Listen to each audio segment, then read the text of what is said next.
how to raise multilingual kids without confusion, right? No confusion for parents, no confusion for the kids. And I know that maybe you are worried your child will get confused speaking multiple language at home. Well, you don't have to be, because in our family, I can tell you, we speak 4 languages daily. And my kids grew up all right. They are a nice human being now. So I believe any family could implement these ideas that I will share with you today in this video. I have already done one idea in my previous short, so let me show you how this works, starting with my son's experience in a bilingual Montessori primary school, no, even nursery school. So the first idea is compartmentalization. What does it mean? It means that mainly you keep one language per person, okay? This is the main idea. So when we moved to Amsterdam from Frankfurt, I am originally from Barcelona and my husband from Japan. Well, my youngest son was just 9 months old. And until he was 2, he was at home with me, right? His big brother, who was already 3, and my husband, right? That was the unit. So each of us spoke to him in our own language. So then when he started attending a bilingual Montessori nursery school for just a few hours a day and always only a few days a week, he was exposed to Dutch and English. And the carers at the school had a very kind of clear rule. Each person only spoke the language, no matter what, or English or Dutch. So that meant that my son always knew who spoke which language at school and also at home. So there was no confusion because everything was, again, compartmentalized. You see? Clear boxes.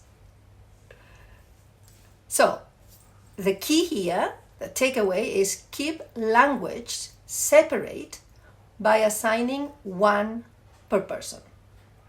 This is the main idea. The second idea is consistency. Clear consistency. Why is important? Because this means that if you speak one language to your child, you stick to it all day long. No switching based on the situation, because this happens in an international environment. No matter where you are or who is listening, even if you are in a group where other kids don't understand what you're saying, so what? So what? You are talking to your child, right? Not to the rest. And you're not mean to the rest. It's just for your child. Because I see some parents sometimes hesitate or feeling embarrassed or thinking they should switch to the common language. But really, trust me, your child needs to know that your language is your language and it's important as well. So if you start switching all the time, they will too do that, right? And they might even stop using your language, the family language, the one that you are giving to them. Does it make sense so far? So the takeaway here is one person, one language. Always. Always. Okay, and the third idea is adaptability. Because the reality is the kids will mix languages. And it's completely normal, okay? They might, I don't know, learn a new word at school, for instance, or with friends, and not know how to say in your own language, in the home language, right? So, but instead of correcting them, try this trick that I did all the time that they were really young and still now. Let's say my son came home from school and said, avui he menjat una apple molt bona. It means today I ate a very nice apple or tasty.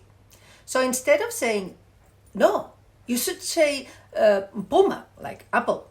I would respond like very casually, oh, sí, a mí también me encanta manjar poma. And I said, oh, I also love eating apples. You see what I did? It's like I reinforced the right word without making him feel like he made a mistake, right? I just repeated the right word. So this keeps the conversation like flowing. So then he repeated again and saying poma instead of apple. I hope it helps. Do you know what I mean? Okay, so the key is correct without correcting, like repeat the right word naturally, right? In a new way, in a new sentence. So to recap and summarize, let's see if it makes sense what I'm saying. I hope it does. Raising multilingual kids successfully comes down to 3 ideas. Compartmentalization, okay, one language per one person. So then you create a clear boundaries, right? The second idea is to be consistent. So consistency, stick to your language, no matter the situation or the people around you. And the third is adaptability, right? Gently reinforce the right words without making a correction or feel it's negative, right? Look, my kids are now in their 20s. These principles still are true. Now we're using by texting. So this is another video. We can talk about it. How to, using written text. But anyway, let me know if this helps, and share your comments in the section below. If you like this video, of course, please subscribe and let me know what other topics you want me to cover. I'll see you in my next video. Bye.